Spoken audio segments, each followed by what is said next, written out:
എടാ സുമേഷ്, തനിക്ക് വട്ടായോ? എന്താ മുത്തശ്ശി?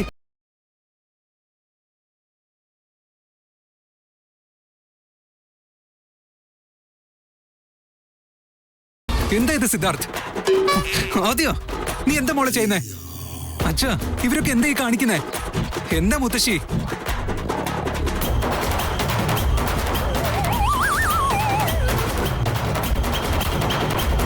എന്താണോ ഇതൊക്കെ? Stop it! എന്ത് തോന്നിവാസം ഇത്? Stop it! Stop! Stop it! എന്തായി കാണിക്കുന്നേ? എല്ലാവർക്കും വെട്ടായോ? ആദ്യ, നിനക്കിനും കുറച്ച് ബുദ്ധി വേണ്ടേ? ഇത് ശ്രദ്ധിക്കേണ്ട സമയം നിനക്ക് അറിയില്ലേ? അയ്യോ ചേട്ടാ, ഇതല്ലേ ഇപ്പൊ സന്തോഷിക്കേണ്ട സമയം.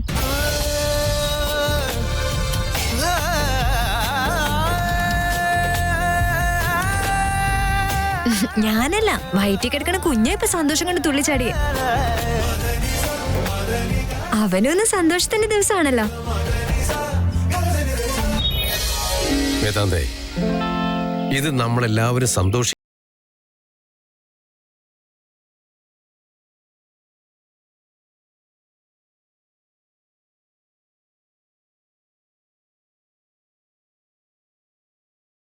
എന്റെ കള്ള കൊച്ചുമോനെ, നിന്റെ ഈ അഹങ്കാരമൊക്കെ അങ്ങ് മാറ്റി വെച്ചേക്ക്.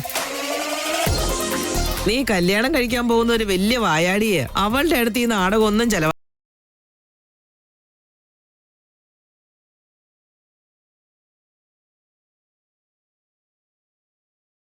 ഡാൻസും പാട്ടൊക്കെ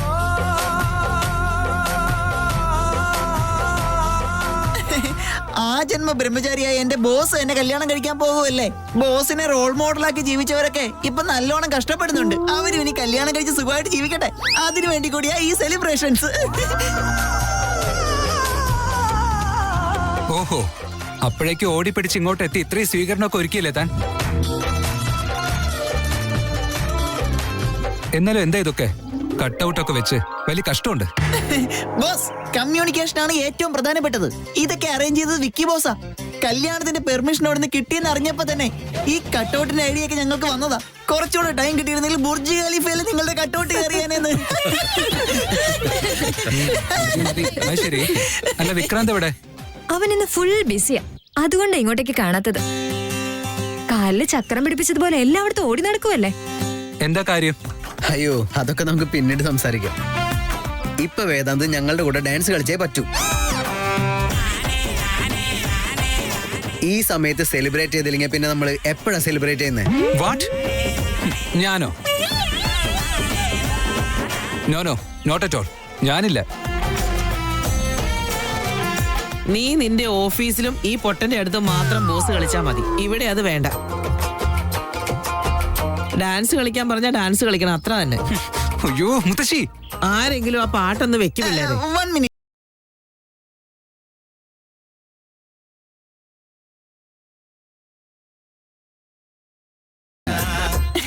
Now song time. Boss, phoning on.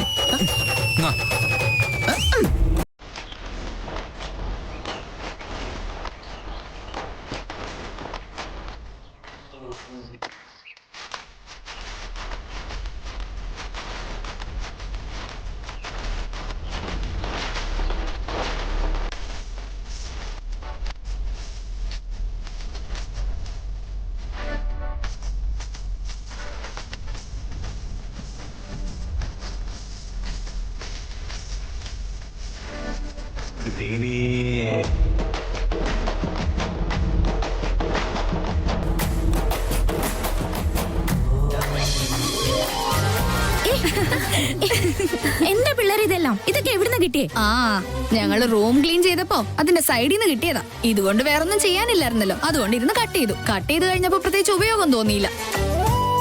അങ്ങനെ ആലോചിച്ചിരുന്നപ്പോഴല്ലേ നീ വന്നേ, അതുകൊണ്ടാ നിന്റെ തലയിലുണ്ട്. അവളുടെ ഒരു ചോദ്യം, ഇതൊക്കെ നമ്മുടെ സെലിബ്രേഷൻ അല്ലേ മുതുകി? സെലിബ്രേഷനോ? പിന്നല്ലാതെ ചേച്ചിയുടെ വേദാന്തന്റെ കല്യാണത്തിന് അമ്മ ഗ്രീൻ സിഗ്നൽ തന്നില്ലേ? ഇന്നെന്തായാലും അതാണ് ഹോട്ട് ബ്രേക്കിംഗ് ന്യൂസ്. സത്യമാണോ? സത്യ ചേച്ചി, നീ സത്യമായിട്ടും അതെ. ഞങ്ങക്ക് എത്ര സന്തോഷമായെന്നറിയോ? പാസ്സാകുമെന്ന് തന്നെ വിചാരിച്ച കാര്യത്തിന് ഫുൾ മാർക്ക് കിട്ടിയാലുള്ള അവസ്ഥ, ആ സന്തോഷത്തിലാ ഞങ്ങള്. അമ്മ ചേച്ചി, ഹാപ്പി മാരീഡ് ലൈഫ്. അതിന് ഞങ്ങളുടെ കല്യാണം കഴിഞ്ഞില്ലല്ലോ. ആയിക്കോട്ടെ, അഡ്വാൻസ് ആയിട്ടും എടുത്തോ. എനിക്കും പറയാനുള്ളത് അത് തന്നെയാ, ഹാപ്പി മാരീഡ് ലൈഫ്.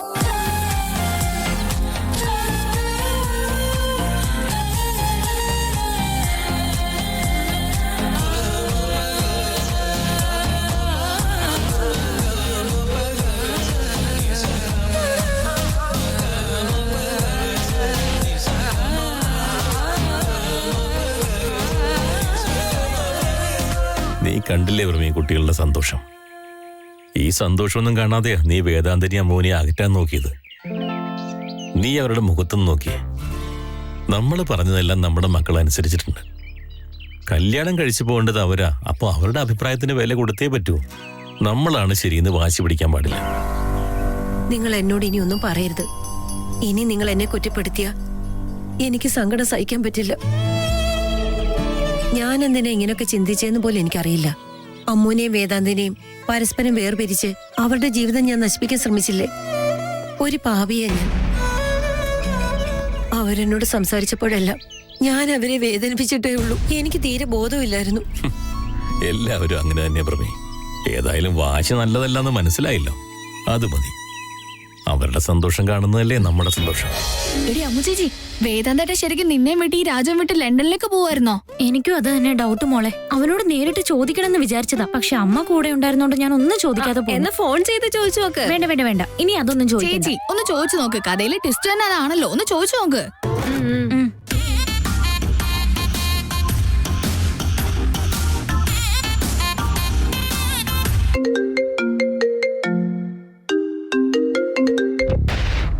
പറ കഴുതക്കുട്ടി. എടി ചേച്ചി ചോദിക്കേ, വേഗം ചോദിക്കേ. ഒന്ന് പെട്ടെന്ന് ചോദിക്കേ ചേച്ചി. ഏയ്, രണ്ടുപേരും കുറച്ചേരൊന്നും മിണ്ടാതിരിക്കോ? ഹലോ, സംസാരിക്കാൻ ഒരുപാടുണ്ട്, പക്ഷെ ആദ്യം ഈ ചോദ്യത്തിന് ആൻസർ പറയണം. എന്താ? എന്റെ അമ്മ ഈ കല്യാണത്തിന് സമ്മതിച്ചില്ലായിരുന്നെങ്കിൽ നീ ശരിക്കും ലണ്ടനിലേക്ക് പോവായിരുന്നോ? ലണ്ടനിലേക്കോ? ഞാനെന്തിനാ അങ്ങോട്ടേക്ക് പോകുന്നേ? ബൈ ദ വേ, ആരാ ഇതൊക്കെ പറഞ്ഞേ? അപ്പൊ നീ ലണ്ടനിലേക്ക് പോകുന്നില്ലായിരുന്നോ? നീ ഇല്ലാതെ ഞാൻ എങ്ങോട്ട് പോവാനാ? ഇൻഫാക്ട് നീ ഇല്ലാതെ സ്വർഗത്തിൽ പോയ പോലും എനിക്ക് സന്തോഷം കിട്ടില്ല. പിന്നൊരു കാര്യം എന്താന്ന് വെച്ചാ, നിന്റെ കൂടെ നരകത്തിലാണെങ്കിലും നീ കൂടെ ഉണ്ടെങ്കിൽ നരകം പോലും എനിക്ക് സ്വർഗത്തിന്റെ തുല്യ ഇപ്പൊ മോളെ. അങ്ങനെയുള്ളപ്പോ ഞാൻ നിന്നെ വിട്ട് എങ്ങനെ പോവും? ആ സുമേഷ് ആള് കൊള്ളാലോ. അവൻ ഇവിടെ വന്ന് നീ ലണ്ടനിലേക്ക് പോവാന്ന് പറഞ്ഞ് ഒടുക്കത്തെ ഡ്രാമ കളിയായിരുന്നു. സുമേഷ് അങ്ങോട്ട് വന്നിരുന്നോ? അഞ്ജു ആണേ അതിഥിയാണേ സത്യം. ഞാനിങ്ങനെ ചീപ്പ് ഐഡിയാസ് ഒന്നും കൊടുക്കാറില്ല. ഇൻഫാക്ട് നിന്നെ വിട്ട് ഞാൻ എങ്ങോട്ടേക്ക് പോവാനാമോ? അയ്യോ, ഈ സുമേഷിനെ കൊണ്ട് എന്റെ ജീവിതത്തിൽ ആദ്യമായിട്ട് ഒരു ഉപകാരം ഉണ്ടാവുന്നേ. ഇങ്ങനൊരു ഐഡിയ എന്തായാലും സുമേഷിന് തലയിൽ വരാൻ ചാൻസ് ഇല്ല. സിദ്ധാർത്ഥോ വിക്രാന്തോ ആരെങ്കിലും ആയിരിക്കും അവനെ അങ്ങോട്ട് വിട്ടത്. സുമേഷിന്റെ കാര്യം വിട്. ഇത്രയും നല്ലൊരു ഐഡിയ നിന്റെ തലയിൽ പോലും ഉണ്ടാവാൻ പോകുന്നില്ല. എന്നാലും ഈ കാര്യം ഇനിയിപ്പോ അമ്മ അറിയണ്ട. Of course. ഇനി ഇതൊന്നും അമ്മയോട് മാറ്റി പറയാൻ നിൽക്കല്ലേ, ഞാൻ മാനേജ് ചെയ്തോളാം. ശരി ശരി, കല്യാണം കഴിഞ്ഞിട്ട് നമുക്ക് പറയാം. നോ, കഴിഞ്ഞാലും പറയണ്ട. അതെന്താ? അമ്മ എങ്ങാനും അപ്പ അറിഞ്ഞാ അപ്പ തന്നെ ഇങ്ങോട്ട് വന്ന് നിന്നെയും കൂട്ടി നിന്റെ വീട്ടിലേക്ക് പോയാലോ? അങ്ങനെ എന്തെങ്കിലും സംഭവിച്ചാ എനിക്കൊരു പ്രശ്നം ഉണ്ടാവില്ല. നീ എന്നെ ഫോളോ ചെയ്ത് വന്നാ മതി. നിന്റെ താമസവും ഭക്ഷണവും എല്ലാം ഇവിടെ ഞങ്ങൾ നോക്കിക്കോളാം. വയറ് നിറച്ച് തിന്നിട്ട് ഇവിടെ ബെഡിൽ നിനക്ക് സുഖമായിട്ട് കിടന്നുറങ്ങാം.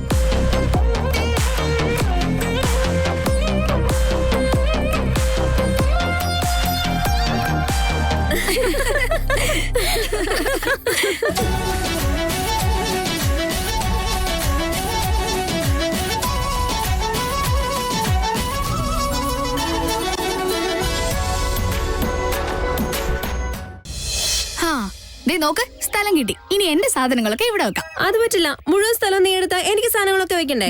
നിനക്കിനി എത്ര സ്ഥലം വേണം? ഒരുപാട് തന്നിട്ടുണ്ടല്ലോ. വേണോന്ന് പറഞ്ഞാ വേണം. നിനക്ക് പകുതി സ്ഥലം, എനിക്ക് പകുതി സ്ഥലം, എല്ലാവർക്കും തുല്യ അവകാശം കിട്ടിയേ പറ്റൂ. എടി, ഞാൻ നിന്നെക്കാളും മൂത്തതല്ലേ? ഇളയ കുട്ടികളെല്ലാം സഹിക്കണമെന്നാണോ? എനിക്കതൊന്നും പറ്റില്ല. എനിക്ക് പകുതി സ്ഥലം കിട്ടിയേ പറ്റൂ. എനിക്ക് ഒരുപാട് ബുക്സ് ഒക്കെ ഉള്ളതാ. രണ്ടുപേരും എന്തിനാ ബഹളം ഉണ്ടാക്കുന്നേ? നിങ്ങൾക്ക് രണ്ടുപേർക്കും ഇത് എന്തിന്റെ കേടാ? കാരണം നിനക്ക് ഈ വീടിന് ഗേറ്റ് പാസ് കിട്ടിയല്ലോ, അതുകൊണ്ട്. Gate Passoa? നിങ്ങൾ എന്തേ പറയുന്നേ? എടി മുതുക്കി, ഞങ്ങളോട് കൂടുതൽ അഭിനയിക്കല്ലേ. കുറച്ചുനാള് കഴിഞ്ഞാൽ നിന്റെ കല്യാണം അല്ലേ? അത് കഴിഞ്ഞ് വലിയൊരു ബംഗ്ലാവിലേക്കല്ലേ പോന്നെ? അവിടെ നിന്റെ വേദാന്തേട്ടന് എത്ര അലമാര വേണമെങ്കിലും വാങ്ങിച്ചു തരും. അതിനെന്താന്നോ, ഞങ്ങൾ രണ്ടുപേരും ഓരോ അലമാരയാ കഷ്ടപ്പെട്ട് ഉപയോഗിച്ചോണ്ടിരിക്കുന്ന. കുറച്ച് കഴിയുമ്പോ നീ പോവല്ലോ, അതുകൊണ്ട് നിന്റെ അലമാര ഞങ്ങൾ ഷെയർ ചെയ്തെടുക്കാൻ പോവാം. എന്റെ ഈശ്വര, എന്റെ ഈ അനിയത്തിമാർ എന്തൊരു സ്വാർത്ഥകളാണെന്ന് നോക്ക്. ചെറിയ പ്രായം തൊട്ട് ഒന്നിച്ച് വളർന്നവരാ, ഒരേ പാത്രത്തിൽ കഴിച്ചിരുന്നവരാ, ഒരേ പായിൽ കെട്ടിപ്പിടിച്ച് ഉറങ്ങിയിരുന്നവരാ. അതൊക്കെ നിങ്ങൾ മറന്നോ? എന്നെ പറഞ്ഞു വിടാൻ കാത്തിരിക്കുകയാണല്ലേ? അയ്യോ ചേച്ചി, അതൊക്കെ ഞങ്ങൾ മറന്നോന്ന് ആരാ പറഞ്ഞേ? എനിക്കെല്ലാം മനസ്സിലായി. കല്യാണം എന്ന് കേട്ടപ്പോഴേ എന്നെ പറഞ്ഞു വിടാൻ നിനക്കൊക്കെ ധൃതിയായില്ലേ? ചേച്ചി പാവമല്ലേ? കുറച്ചു ദിവസം കഴിഞ്ഞ കല്യാണം കഴിഞ്ഞ് പോവല്ലേ? ഇനി ഒരുപാട് നാൾ ഇവിടെ ഉണ്ടാവില്ലല്ലോ എന്ന് വെച്ച് ഫീൽ ചെയ്യാനുള്ളതിന് ഞാൻ പോയാൽ എന്റെ അലമാര എങ്ങനെ ഷെയർ ചെയ്യാന്നാ ചിന്ത. ഞാനിവിടെ ഉള്ള സമയത്ത് എന്റെ കൂടെ സന്തോഷത്തോടെ ഇരിക്കണമെന്നില്ലല്ലേ? നിന്നെയൊക്കെ ഞാൻ എങ്ങനെയാ വളർത്തിയെന്നറിയോ? അതൊക്കെ ഒരുപാട് വർഷം മുമ്പുള്ള കഥയല്ലേ, എനിക്കൊന്നും ഓർമ്മയില്ല. പക്ഷെ അത്ര പെട്ടെന്ന് ഞാനതൊന്നും മറക്കില്ല. നിനക്ക് പണ്ട് ജലദോഷം പനി എപ്പോഴും വരുമായിരുന്നല്ലോ. ആ സമയത്ത് നിന്റെ മൂക്ക് ക്ലീൻ ചെയ്യാൻ അമ്മ എന്നെ ഏൽപ്പിക്കാറ്. അതൊക്കെ ഞാനാ ചെയ്തോണ്ടിരുന്നേ. അതും കർച്ചീഫ് കൊണ്ടല്ല, കൈകൊണ്ട്. രണ്ടിനും തീരെ നന്ദിയില്ലണ്ടായി പോയല്ലോ. വിഷമിക്കല്ലേ, ഫ്രീ ആവുമ്പോ ഞാൻ അമ്മയോട് പോയി ചോദിക്കാം ഇതൊക്കെ സത്യമാണോന്ന്. അങ്ങനെ പെട്ടെന്ന് ആരെയും ഞാൻ വിശ്വസിക്കില്ല. നാക്കിന് മാത്രം ഒരു കുറവുമില്ല. അല്ല, എന്റെ കല്യാണത്തിന് ഇനി ഒരുപാട് സമയമുണ്ട്. എന്നെ പെട്ടെന്ന് തന്നെ പറഞ്ഞു വിടാനാണോ നോക്കുന്നേ? നിനക്കൊന്നും എന്നോട് തീരെ സ്നേഹമില്ല. അയ്യോ, അത് വിട് ചേച്ചി, ഒരുപാട് ആലോചിച്ച് കൂട്ടണ്ട. ഇപ്പൊ അലമാരിയല്ലേ പ്രശ്നം. ചേച്ചിയുടെ ഡ്രസ്സ് ചേച്ചി തിരിച്ചു വെച്ചോ. ഞാൻ അടുക്കി വെച്ചതൊക്കെ നശിപ്പിച്ചിട്ട് ഇനി ഞാനത് പോയി ശരിയാക്കണോ അല്ലേ? മര്യാദയ്ക്ക് എടുത്തതുപോലെ എല്ലാം തിരിച്ചു വെച്ചോ, അല്ലെങ്കിൽ നിന്റെയൊക്കെ സാധനങ്ങളെല്ലാം ഓരോന്ന് ഓരോ സ്ഥലത്ത് ഞാൻ കൊണ്ടുപോയിടും. ഞാൻ 3 വരെ എണ്ണും. 1 2. ഞാൻ തന്നെ എല്ലാം തിരിച്ചടുക്കി വെച്ചോളാം. പ്ലീസ് ചേച്ചി, എന്റെ സാധനങ്ങളൊന്നും എടുത്ത് കളഞ്ഞേക്കല്ലേ. ഞാൻ എന്റെ ഡ്രസ്സും പാന്റും ഷോളും ഒക്കെ മാറ്റി അടുക്കി വെച്ചേക്കുവാ. ഈ പേടിയാ വേണ്ടത്. ഇത് റൗഡി ബേബിയുടെ അലമാരിയ. ഇതെല്ലാം എന്റെ സാധനങ്ങളാ, അതും എന്റെ സാധനങ്ങൾ. ആരാണെങ്കിലും എന്നെ ഇങ്ങനെ തന്നെ ട്രീറ്റ് ചെയ്യണം. അതൊക്കെ എടുത്ത് മാറ്റി നീ എന്ത് ചെയ്യുന്നു? തൊട്ട് നോക്ക്, പൂച്ച പിടിക്കുന്ന പോലെ കഴുത്തിൽ പിടിച്ച് എറിഞ്ഞ പിടിക്കട്ടെ. ഞാൻ എന്ത് എന്നെ കിടന്നിരിക്കുന്നത്? എന്റെ മുമ്പിൽ നീയല്ലേ ഉള്ളൂ. എനിക്ക് വരുന്ന ദേഷ്യത്തിന് നിന്നെ ഉണ്ടല്ലോ. ഇങ്ങോട്ട്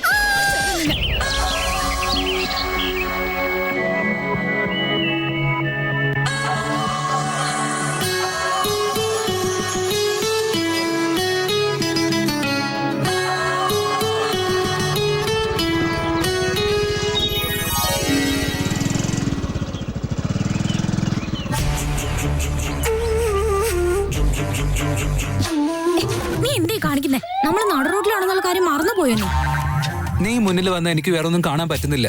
ഹലോ മിസ്റ്റർ മോഡേൺ റോമിയോ, ഇത്രയും വലിയ റൊമാൻറ്റിക് ഡയലോഗ് ഒന്നും വേണ്ട. ഞാൻ അതിലൊന്നും വീഴാൻ പോകുന്നില്ല. ഇങ്ങോട്ട് വിളിച്ചു വരുത്തിയത് എന്തിനാണെന്ന് ആദ്യം പറ. ആൾക്കാരൊക്കെ എന്ത് വിചാരിക്കും? അത് മാത്രല്ല, എന്റെ അമ്മ എങ്ങാനും കണ്ട പിന്നെ അത് മതി. നിനക്ക് എന്ന് മുതലാ നിന്റെ അമ്മ ഇത്രയും പേടിയൊക്കെ വന്നു തുടങ്ങിയേ? എന്നെ നിന്നെ അകറ്റാൻ വേണ്ടി അമ്മ വാശി കാണിച്ചപ്പോ മുതല് എനിക്ക് അമ്മയെ ഭയങ്കര പേടിയാ. എന്നിട്ട് നിന്റെ അമ്മ തന്നെയല്ലേ നിന്റെ കൈ പിടിച്ച് എന്റെ കയ്യിൽ ഏൽപ്പിച്ചേ? എന്നിട്ട് ഇപ്പൊ ആ പാവ അമ്മയെ നമ്മൾ എന്തിനാ പേടിക്കേണ്ട ആവശ്യം? ഇവളെ നീ തന്നെ കെട്ടിക്കോന്നും അമ്മ അന്ന് പറഞ്ഞു. ആണോ? അങ്ങനെയൊക്കെ പറഞ്ഞിരുന്നോ? ആ സമയത്ത് ടെൻഷനിൽ അമ്മ എന്താ പറഞ്ഞെന്ന് പോലും ഞാൻ കറക്റ്റ് ആയിട്ട് കേട്ടില്ല. അത് മാത്രമല്ല, വേറൊരു കാര്യം പറഞ്ഞു. എന്താ അത്? ഇവളെ നിന്നെ ഏൽപ്പിക്കുക, ഇനി നിങ്ങളായി നിങ്ങളുടെ പാടായി. എന്താ പെണ്ണെ, പേടിയാ? ആ, ഞാൻ കല്യാണം കഴിയാത്ത പെണ്ണാ. പക്ഷെ നീ അങ്ങനെയല്ല. നീ ഒരു വലിയ ബിസിനസ് മാഗ്നറ്റാ. നീ ഒരു വലിയ ബിസിനസ് ആയിക്കോണം. ഞാനിപ്പോ അതൊന്നും ആലോചിക്കാറേ ഇല്ല. നീ ആലോചിക്കില്ലെന്ന് എനിക്കറിയാം. പക്ഷെ ഞാൻ വൈറലായി പോയാലോന്നാ എന്റെ പേടി. വൈറലായി പോകുന്നു? നീ എന്തൊക്കെയാടി പറയുന്നേ? ഇന്നിപ്പോ സ്കൂളിൽ പഠിക്കുന്ന പിള്ളേരുടെ കൈ പോലും ആൻഡ്രോയിഡ് ഫോണാ ഉള്ളത്. ആരെങ്കിലും നമ്മുടെ വീഡിയോ എടുത്ത് സോഷ്യൽ മീഡിയയിൽ പോസ്റ്റ് ചെയ്താലേ ഈ ലോകം മുഴുവൻ അത് കാണും. നിനക്കറിയോ? ഹലോ, ഈ ബിസിനസ്സുകാർക്കും പ്രൈവറ്റ് ലൈഫൊക്കെ ഉണ്ട്. അല്ലേ തന്നെ നമ്മുടെ കാര്യം മറ്റാരെങ്കിലും അറിഞ്ഞ ഇനിയിപ്പോ എന്ത് പ്രശ്നം വരാനാ? എന്നെ തന്നെയല്ലേ നിനക്ക് വേണ്ടി കല്യാണം ഉറപ്പിച്ചു വെച്ചേ? അത് മാത്രമല്ല, ഇത് നാട്ടുകാരൊക്കെ അറിയണ്ടേ വേദാന്തും അമൂല്യയും കല്യാണം കഴിക്കാൻ പോവാണെന്ന്.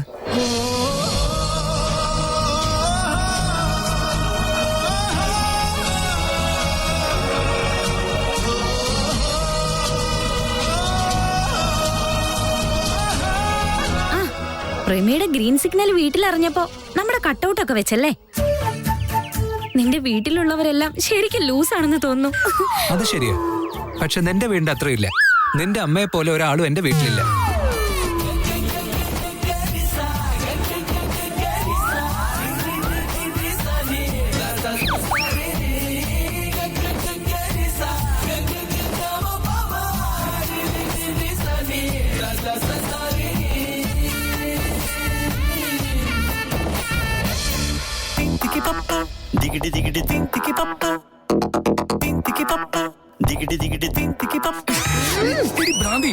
നിനക്ക് എന്താ പറ്റിയത്? 2 ദിവസമായിട്ട് ഉപദ്രവം തന്നെയാണല്ലോ. എന്തിനാണ് നുള്ളിയെ? അതല്ല, ചേട്ടന്റെ അമൂല്യയുടെയും കല്യാണം നടക്കാൻ പോവല്ലേ. ഞാനത് സത്യമാണോ സ്വപ്നമാണോ എന്നൊന്ന് ചെക്ക് ചെയ്ത് നോക്കിയതാ ചേട്ടാ. ഇപ്പൊ കാര്യം കൺഫേം ആയി, അത് സത്യം തന്നെ. ശരിക്കും നിന്റെ തലയിലെ ഒരു സ്ക്രൂ ലൂസാണെന്ന് എനിക്ക് ഉറപ്പാണ്. അത്ര സംശയമാണെങ്കിൽ നിനക്ക് നിന്റെ കൈ തന്നെ നുള്ളിയാ പോരായിരുന്നോ? അങ്ങനെ നുള്ളിയ എനിക്ക് എന്റെ കൈ വേദനയ്ക്കില്ലേ? എന്നാ പിന്നെ നിനക്ക് ഇതിനൊക്കെ വേണ്ടിട്ട് ഒരുത്തനെ കെട്ടിച്ചെന്നിട്ടില്ലേ, അവന്റെ കയ്യിലങ്ങ് നുള്ളിയാ മതി. അവിടെ ആവുമ്പോ നോവില്ല. ഹലോ ചിൽഡ്രൻസ്, നിങ്ങളുടെ കുട്ടികളിക്കൊന്നും ഞാനില്ല. പിന്നെ നിങ്ങളുടെ ഈ വിചിത്രമായ സ്നേഹപ്രകടനങ്ങൾക്ക് ഞാനില്ല. നിങ്ങൾ എന്തിനാ എണീറ്റത്? എന്നാ പിന്നെ ഞാനും എണീറ്റ് വെക്കും. എന്തിനാ നീ പിന്നെ നുള്ളിയേ? നേരത്തെ പറഞ്ഞത് കേട്ടില്ലേ, സത്യമാണോ സ്വപ്നമാണോ എന്ന് ചെക്ക് ചെയ്ത് നോക്കിയതാ. അത് നിന്റെ ചേട്ടന്റെ കയ്യിൽ നുള്ളി നീ കൺഫേം ചെയ്തല്ലേ? അത് പിന്നെ ചേട്ടന്റെ കയ്യിൽ നുള്ളിയത് സ്വപ്നത്തിലാണോ എന്നൊരു ചെറിയ ഡൗട്ട് വന്നു. അതുകൊണ്ടാ നിന്റെ കയ്യിലൊന്ന് നുള്ളി കൺഫേം ആക്കിയത്. ആദ്യ, നീ എന്നെ നുള്ളിയത് സത്യം തന്നെയാണെന്ന് എനിക്കും ഡൗട്ടുണ്ട്. ഞാനും ഈ ബോഡിയിൽ ചെക്ക് ചെയ്ത് നോക്കിയാലോ? Why not, brother? Siddharth is always ready for that. നിങ്ങൾക്ക് ഇപ്പോഴും ബുദ്ധി തീരെ വളർന്നിട്ടില്ലല്ലേ? ഈ കുടുംബത്തിൽ മരുമകനായി വന്നത് തന്നെ തെറ്റായിപ്പോയി. നിങ്ങളൊക്കെ ഇത്രയും വലിയ മെന്റലുകളാണെന്ന് അറിഞ്ഞിരുന്നെങ്കിൽ വേറൊരു നല്ല പെൺകുട്ടിയെ കല്യാണം കഴിക്കായിരുന്നു. അവളൊരു വലിയ രാക്ഷസിയായിരുന്നെങ്കിൽ പോലും ഇതൊന്നും സഹിക്കേണ്ടി വരില്ലായിരുന്നല്ലോ. ഇത്രയും വലിയൊരു അപവാദം നമ്മുടെ കുടുംബത്തെ പറ്റി പറഞ്ഞിട്ട് നീ എന്താ മിണ്ടാ നിൽക്കുന്നേ? വെറുതെ നിന്നാ പോരാ, ഒരു വലിയ ബോംബ് ബ്ലാസ്റ്റ് നടത്തണം. Then attack. അവിടെ നിക്കളിയാ. മനുഷ്യനെ ജീവിക്കാൻ സമ്മതിക്കില്ല. അയ്യോ,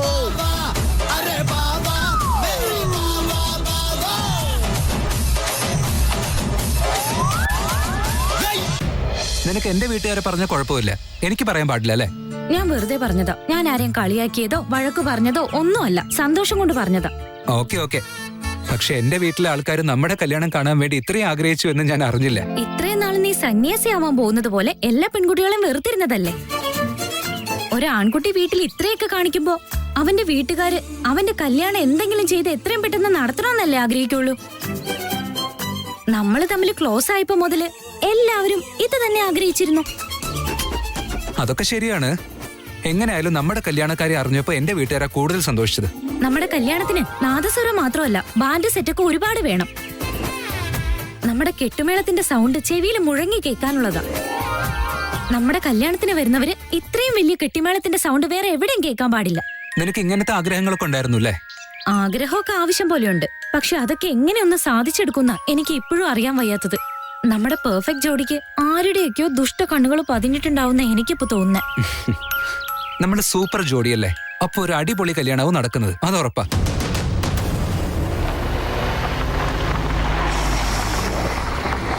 എനിക്കും അത് തന്നെയാ വേണ്ടത്. എത്രയും പെട്ടെന്ന് നമ്മുടെ കല്യാണം നടക്കണം. പിന്നെ ഈ ഒളിച്ചും പാത്തും ഒന്നും കാണണ്ടല്ലോ.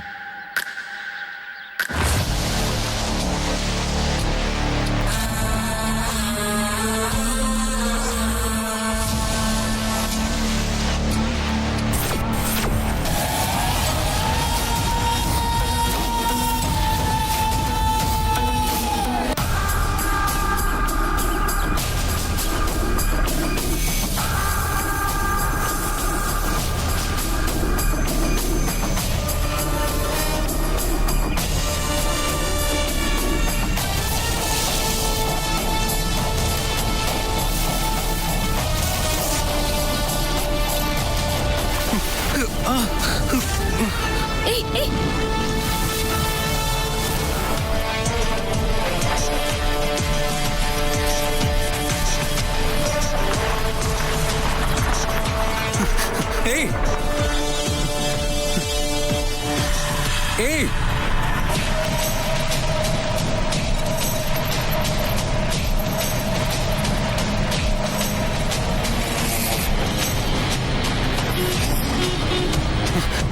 ചേട്ടാ ആ കാർ ഒന്ന് ഫോളോ ചെയ്യും. Okay sir.